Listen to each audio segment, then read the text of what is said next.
But let me tell you something bold, and I need you to hear this with your spirit, not just your ears. No one is coming to save you. Not the government, not your job, not your mama, not your mentor, not your friends. No one is coming to lift you out of that pit of mediocrity. You've got to dig your own way out with your hands, your mind, and most importantly, your faith. Radical responsibility means taking full and complete ownership of your life. Every outcome, every decision, every setback, and every victory. It's not about assigning blame to your parents, your boss, the economy, or even your past. It's about recognizing that no matter what happened to you, the next move is yours. This is not a mindset the world teaches, but it's the only mindset that will free you. Because as long as you believe someone else holds the keys to your destiny, you will live in mental slavery, waiting for a release that will never come. When you embrace radical responsibility, you stop looking outward and start looking inward. You no longer say, why is this happening to me? But instead you ask, what can I learn from this? And how can I grow? That shift alone will change your entire life. Because victims react, but leaders respond. Victims blame, but leaders build. The moment you stop reacting and start responding is the moment you step into your power. Taking ownership means you stop hiding behind excuses that sound logical but are spiritually lethal. I don't have time. I didn't get the support I needed.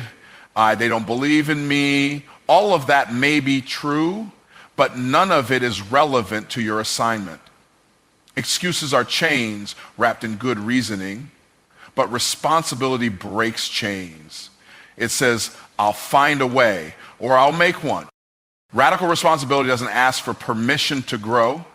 It doesn't wait for a supportive environment or ideal conditions. It doesn't need everyone's approval.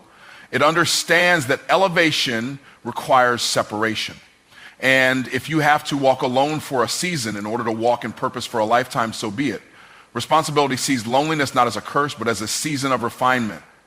You're not being punished, you're being prepared. This mindset also eliminates entitlement. You stop expecting rewards for average effort. You no longer believe success is owed to you. You realize you get what you work for, not what you wish for. Radical responsibility confronts the part of you that wants results without sacrifice. It calls you to put your emotions aside and do the hard things, even when they're uncomfortable. It's about becoming the kind of person who doesn't flinch in the face of difficulty. It's easy to blame circumstances. It's easy to say, I grew up in poverty or I didn't have the resources. But here's the truth. Many people grew up broke and still became millionaires. Many people were counted out and still changed the game. Your past might explain you, but it does not excuse you. You are not responsible for the hand you were dealt, but you are responsible for how you play it. Radical responsibility requires brutal honesty with yourself. You have to stop sugarcoating your own behavior. If you're procrastinating, call it out. If you're playing small, confront it. If you're lying to yourself about your discipline, face it. You can't heal what you hide, and you can't change what you won't confront. Owning your flaws doesn't make you weak. It gives you power to improve. When you live from this mindset, you stop waiting for motivation and start building discipline. Because motivation is fickle. It comes and goes. But responsibility builds a system. You wake up and do what needs to be done regardless of how you feel. That's the difference between dabblers and dominators. Dabblers wait to feel like it. There will be days when you want to quit, days when the pressure feels unbearable, days when it seems like no one understands what you're going through. But when you live with radical responsibility, you don't quit on your calling. You might cry, you might rest, but you don't give up because you know the cost of giving up is far greater than the pain of pressing forward. You begin to see adversity differently. Problems aren't punishments, they're preparation. Obstacles aren't roadblocks, They're opportunities for mastery. You stop asking for an easier life and start asking for more capacity. You don't shrink to match your environment. You rise to match your assignment.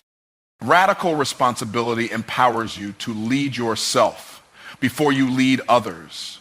It forces you to set standards, not just goals.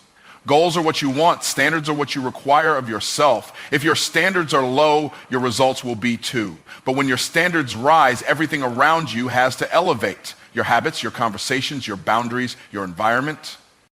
You stop tolerating the unnecessary. You stop hanging around energy-draining people. You stop engaging in self-sabotage. You stop over-explaining your dreams to people who aren't qualified to understand them.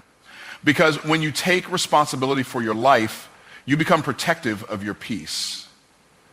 You understand that peace is not passive, it's guarded. Responsibility teaches you to be resourceful.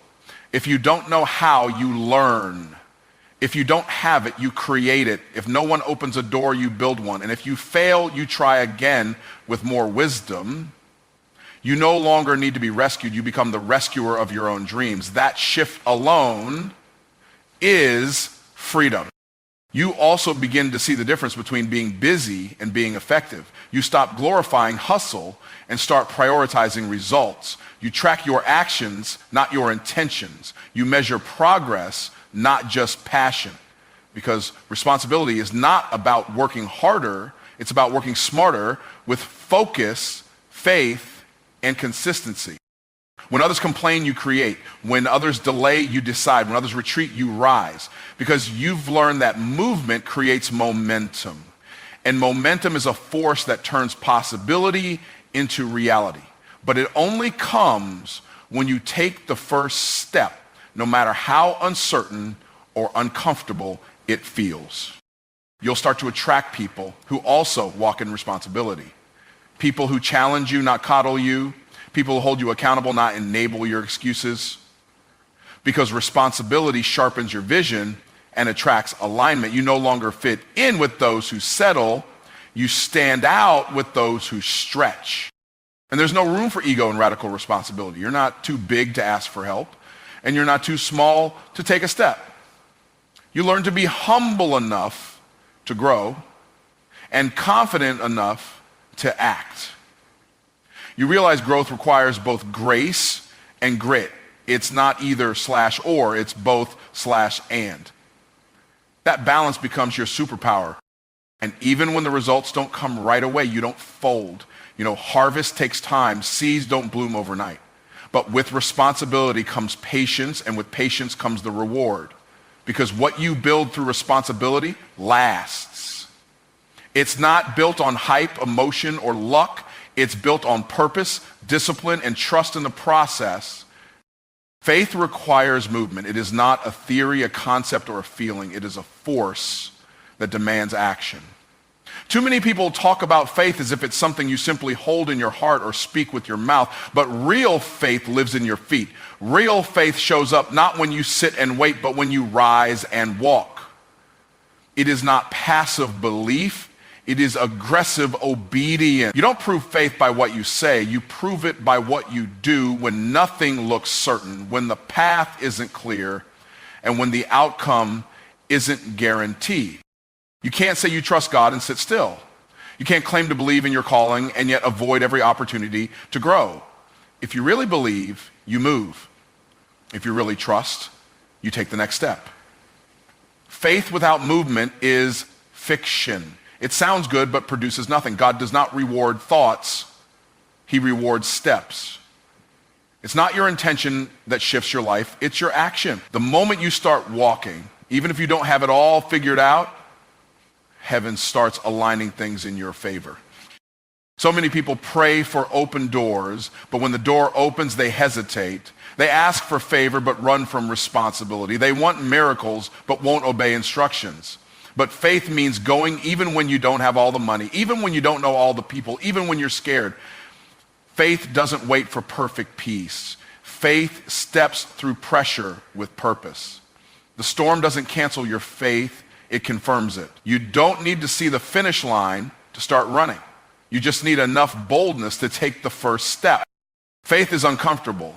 It calls you to stretch, to sacrifice, to move beyond your convenience. If it feels too safe, it's not faith. If it's easy to explain, it's not faith.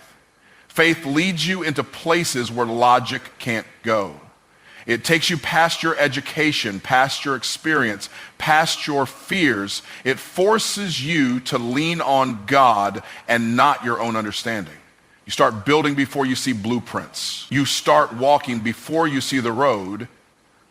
That's where faith lives, in motion, not meditation. Too many people are spiritual in theory, but stuck in reality. They sing about mountains moving, but won't move themselves. They quote scriptures, but won't apply discipline. They cry out to God, but ignore his nudges. You don't need another prophecy, you need to move. You don't need a louder confirmation, you need stronger courage. The answer is not in another delay. The answer is in your next step. Obedience is the evidence of faith. You want God to bless what you're doing, then do something worth blessing. Remember, Peter didn't walk on water because he stayed in the boat. He walked on water because he stepped out in faith. The miracle was not in the water, it was in the walk. Faith is stepping onto what doesn't make sense because you trust the one who told you to move. That's why you can't explain your journey to everybody. They weren't there when God called you. They didn't hear what you heard. You owe it to your future not to stay still just because others are too scared to move. Faith requires that you act before the blessing comes. It's planting seeds before you see a harvest. It's building the ark before it rains. It's preparing for the wind before the door opens. You don't get to wait for the manifestation. You have to move like it's already yours. You speak it, you prepare for it, you walk like it's done. That kind of posture attracts divine acceleration because faith attracts the favor that waiting never will. Faith demands that you challenge your comfort. Your comfort zone is the enemy of your calling. Faith won't let you settle for safe. It pushes you into unfamiliar territory. It calls you to leave behind what's familiar to step into what's fruitful. And yes, it will be scary. But comfort is a liar. It tells you that staying still is smart. It tells you that risk is dangerous. But the most dangerous thing you can do is not move, because stagnation kills more dreams than failure ever will. Movement is proof that you believe what you say. You say you're called, show it. You say you're chosen, move like it. You say you're anointed, act like it.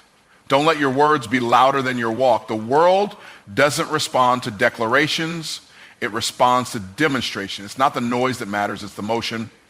And your faith must be louder in movement than in mouth. Some of you are waiting for God to move, but God is waiting for you to move. He already spoke, he already confirmed, he already opened the door. The next move is yours. You want him to send the increase, show him the work.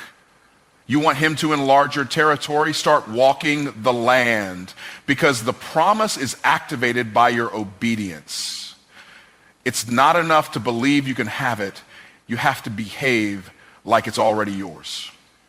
Faith doesn't eliminate fear, but it overrides it. You don't need to be fearless, you need to be obedient. You can move scared. You can move unsure. You can move with trembling hands. What matters is that you move. Courage is not the absence of fear. It's the decision that purpose is more important than fear. The more you move, the smaller fear becomes. And the more you act in faith, the stronger your spirit grows. Faith changes how you talk, how you walk, and how you show up. You stop speaking from your pain and start speaking from your promise. You stop walking in doubt and start walking in destiny. You show up not like someone hoping for a win, but like someone sent to win. You carry yourself with the authority of someone who knows God is backing them. Because once you move in faith, heaven moves with you. Movement isn't always big. Sometimes faith looks like a phone call. Sometimes it's showing up to the meeting. Sometimes it's posting the content. Sometimes it's applying for the license. Don't despise the small steps. Every giant leap started with a simple move. Faith isn't about flash, it's about follow through. What matters is that you're moving in the right direction, even if no one sees it yet. Your movement opens doors for miracles. It shifts your atmosphere. It unlocks favor. It attracts resources. It places you in divine alignment. But none of that happens while you wait on the sideline. You've got